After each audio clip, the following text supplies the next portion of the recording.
Hello everyone, welcome to Dastak classes. Dastak classes के इस video में मैं राहुल कुमार आपका वेलकम करता हूं। और आज के इस वीडियो से दोस्तों हम एक नई सीरीज स्टार्ट करने जा रहे हैं जिसका नाम है वीकली करंट अफेयर्स। और दोस्तों यह सीरीज हमने जो हमारे आरआरबी, एनटीपीसी और ग्रुप डी और दिल्ली पुलिस के एग्ज़ाम हैं और इवन यूपीएसआई उनको ध्यान में रखकर तैयार की है दोस्तों। तो दोस्तों आइए शुरू करते हैं वीकली करंट अफेयर्स का पार्ट नंबर 1।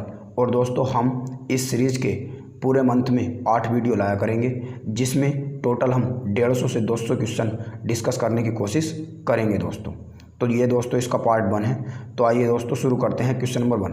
क्वेश्चन नंबर 1 है दोस्तों, ease of doing business index में भारत का कौन सा राज्य पहले स्थान पर रहा है। तो दोस्तों इसमें पहले स्थान पर रहा है आंध्र प्रदेश, और दूसरे स्थान पर रहा है दोस्तों इसमें यूपी, और तीसरे स्थान पर रहा है दोस्तों इसमें तेलंगाना। अगर दोस्तों ये पूछ लिया जाए कि सबसे best performance state in India कौन सी है, यानी कि भारत का सबसे केंद्र शासित प्रदेश जिसका सबसे अच्छा प्रदर्शन इसमें रहा है, तो उसका नाम है दोस्तों दिल्ली। तो दिल्ली ने टॉप करा है केंद्र शासित प्रदेशों में। अगर पूछ लिया जाए कि सबसे खराब प्रदर्शन करने वाले राज्य कौन कौन से हैं, तो वे दोस्तों हैं उड़ीसा, सिक्किम और त्रिपुरा। इन 3 राज्यों ने, उड़ीसा, सिक्किम, त्रिपुरा ने सबसे खराब परफॉर्मेंस दिखाया है। और दोस्तों ये भी पूछ लिया जाता है कि इसे किसके द्वारा जारी किया जाता है, तो इसे दोस्तों DPIIT यानी कि department of protection industry internal trade के द्वारा इसे जारी कराया जाता है, जिसकी फुल फॉर्म, जिसकी हिंदी नाम होता है दोस्तों उद्योग संवर्धन एवं आंतरिक व्यापार केंद्र। और यह दोस्तों DPIIT यह विश्व बैंक के साथ मिलकर इसको जारी करता है। और इसका दोस्तों सबसे पहला एडिशन जो आया था वो 2015 में आया था। जी हाँ, 2015 में इसका पहला एडिशन आया था दोस्तों। और उसके बाद 2016 में इसका सेकंड एडिशन आया था, और इसका थर्ड एडिशन आया था दोस्तों 2017-18 में, और 2019 में इसका कोई भी एडिशन नहीं आया था, और 2020 में इसका दोस्तों ये 4th एडिशन तैयार किया गया है। अब देखते हैं दोस्तों क्वेश्चन नंबर 2। क्वेश्चन नंबर 2 है दोस्तों, हाल ही में हागिया सोफिया के बाद चोरा संग्रहालय को मस्जिद के रूप में बदल दिया गया है, तो यह किस देश में स्थित है। तो दोस्तों इसका हो जाएगा ऑप्शन नंबर डी, टर्की। तो दोस्तों यह टर्की में स्थित है। अगर हम बात करेंगे दोस्तों टर्की, तो टर्की दुनिया का दूसरा ऐसा देश है आफ्टर रसिया, यानी कि रसिया के बाद, जो यूरोप महाद्वीप और एशिया महाद्वीप दोनों में आता है। टर्की की कैपिटल है दोस्तों अंकारा, और यहाँ के जो राष्ट्रपति हैं उनका नाम है तैयब अर्दोगान।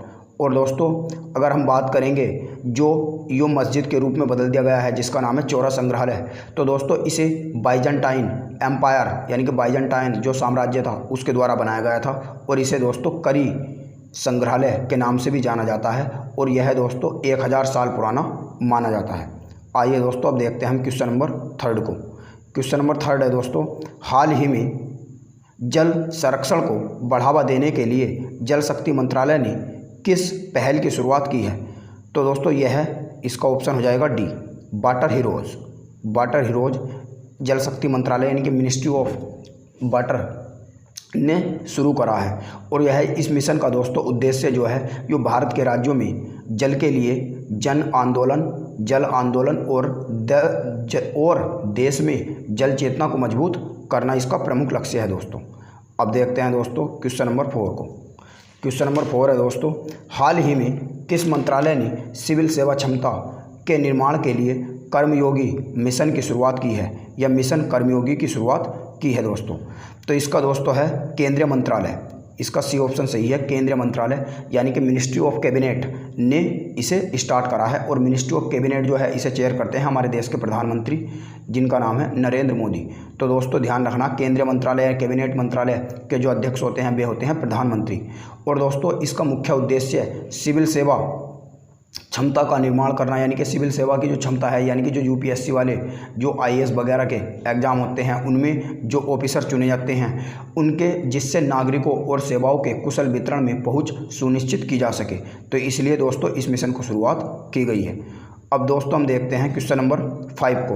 हाल ही में चीन की आर्मी जिसका नाम है दोस्तों PLA, इसकी फुल फॉर्म होती है पीपल लिबरेशन आर्मी, ने भारत के 5 नागरिकों को अगवा कर लिया था। तो यह भारत के किस राज्य से थे? तो यह थे दोस्तों भारत के अरुणाचल प्रदेश राज्य से।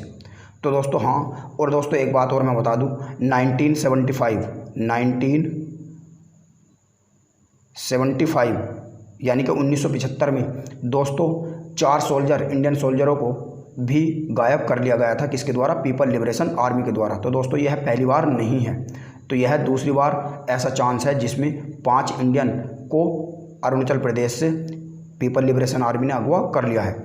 और दोस्तों अगर हम बात करेंगे अरुणाचल प्रदेश की, तो अरुणाचल प्रदेश की कैपिटल है ईटानगर, और यहाँ के जो मुख्यमंत्री हैं उनका नाम है पेमा खांडू, और यहाँ के जो राज्यपाल हैं उनका नाम है बीडी मिश्रा। और दोस्तों यहाँ पे जो राज्यपाल या राज्यसभा और लोकसभा, यानी कि राज्यसभा और लोकसभा की जो सीट हैं वे एक हैं, एक ही राज्यसभा की सीट है और एक ही लोकसभा की सीट है दोस्तों। अब देखते हैं दोस्तों क्वेश्चन नंबर 6 को। ग्लोबल इनोवेशन इंडेक्स 2020 में भारत का स्थान क्या रहा है? तो इसमें भारत का स्थान रहा है दोस्तों 48, और 2019 में जो भारत का स्थान रहा था दोस्तों वो रहा था 52। तो इसमें हम 4 पायदान खिसक कर नीचे आए गए हैं।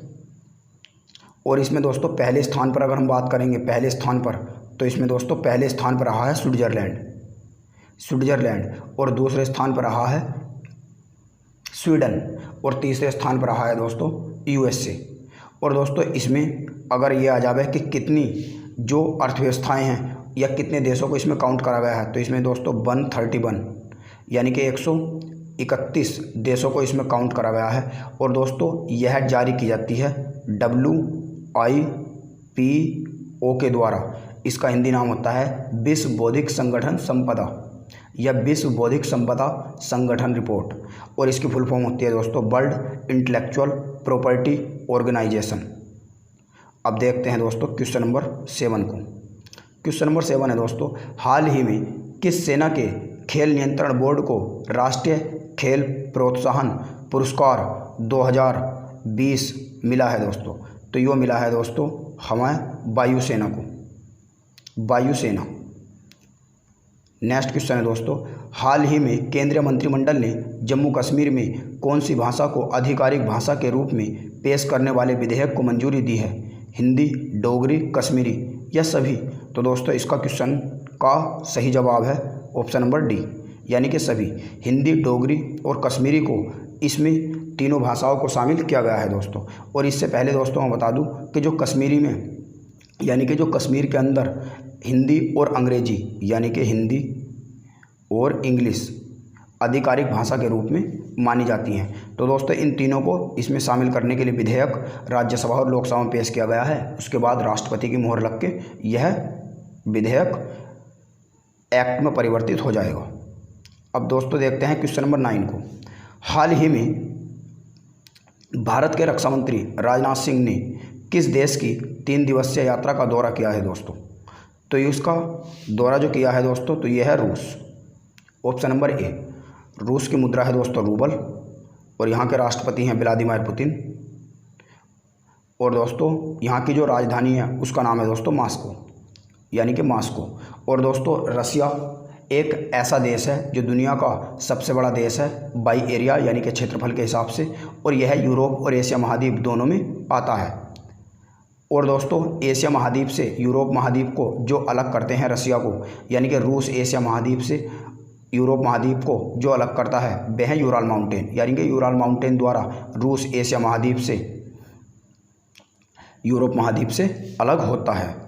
तो अब देखते हैं दोस्तों क्वेश्चन नंबर 10 को। इसमें क्वेश्चन नंबर 10 है दोस्तों, हाल ही में किस भारतीय ने US ओपन में मेंस सिंगल का पहला मैच जीता है? तो इनका नाम है दोस्तों सुमित नागाल, सुमित नागाल।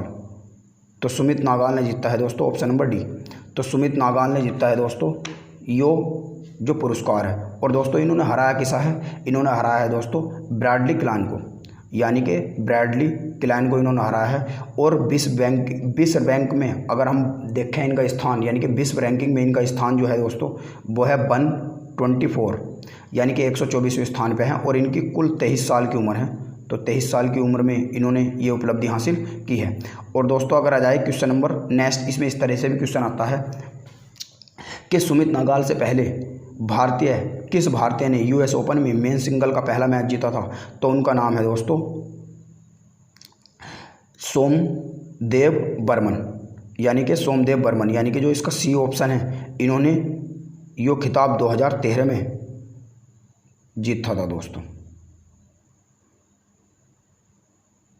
अब देखते हैं दोस्तों क्वेश्चन नंबर नेक्स्ट क्वेश्चन है दोस्तों, कैबिनेट मंत्रालय ने किस देश के साथ अच्छी गुणवत्ता के वस्त्रों के क्षेत्र में सहयोग के लिए एक MOU साइन किया है?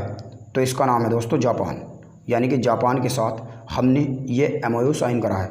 जापान की राजधानी है टोक्यो, और जो जापान की राजधानी टोक्यो है ये जापान के सबसे बड़े आइलैंड जिसका नाम है होन्शु आइलैंड पर बसी हुई है दोस्तों। और जापान जो है ये 4 द्वीप समूह से मिलकर बना है, जिनका नाम है होन्शु, होकाइडो, क्यूशु और शिकोकू। तो 4 आइलैंड से मिलकर बना है दोस्तों। और जापान की मुद्रा है येन, और जापान दुनिया का तीसरा सबसे बड़ा आयातक देश है।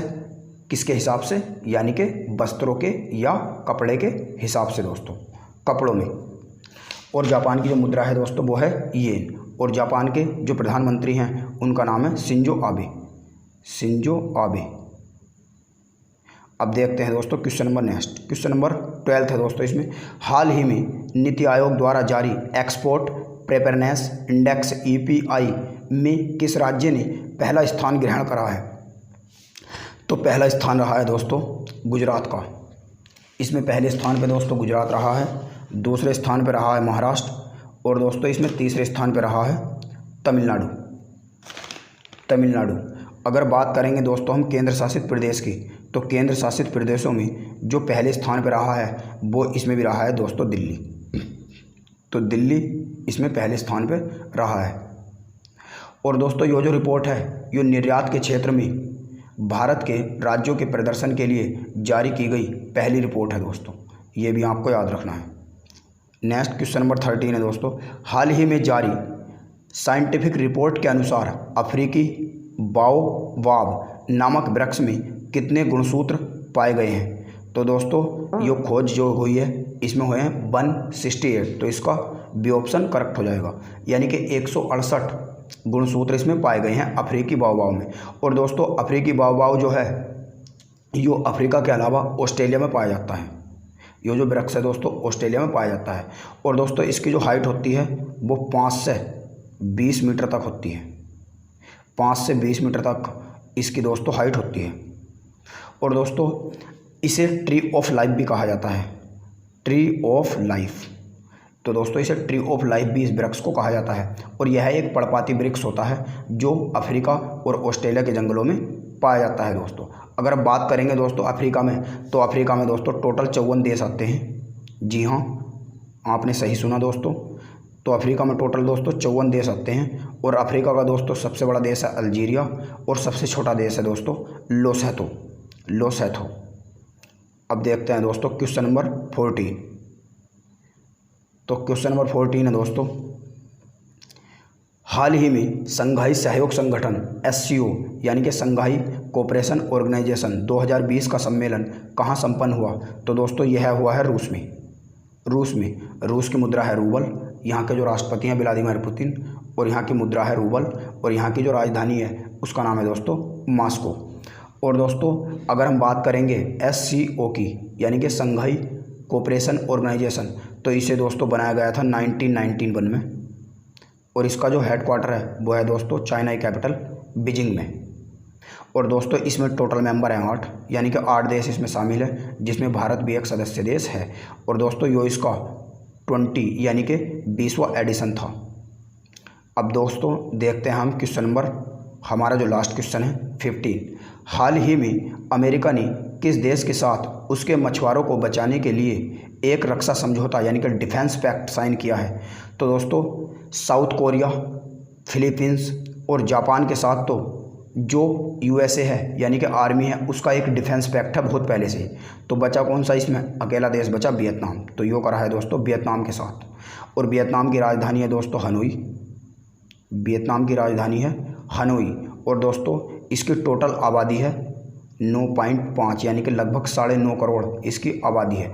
और दोस्तों जो वियतनाम है यह 15वां सबसे बड़ा देश है आबादी के हिसाब से। तो दोस्तों आइए मैं आपको दिखाता हूँ इसकी लोकेशन।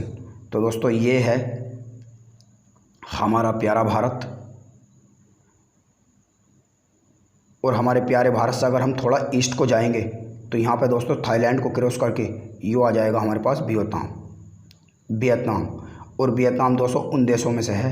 अगर बात करेंगे 1978 की तो 1978 में चाइना को हराने वाला अकेला देश था वियतनाम, क्योंकि वह माउंटेनियस एरिया है दोस्तों।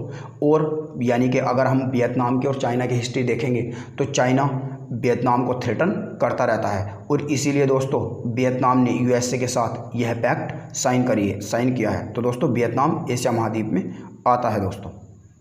तो दोस्तों आज के इस वीडियो में इतना ही। हम मिलते हैं आपसे अगले एपिसोड में। तब तक के लिए नमस्कार और खुश रहिए और अपना ख्याल रखिए।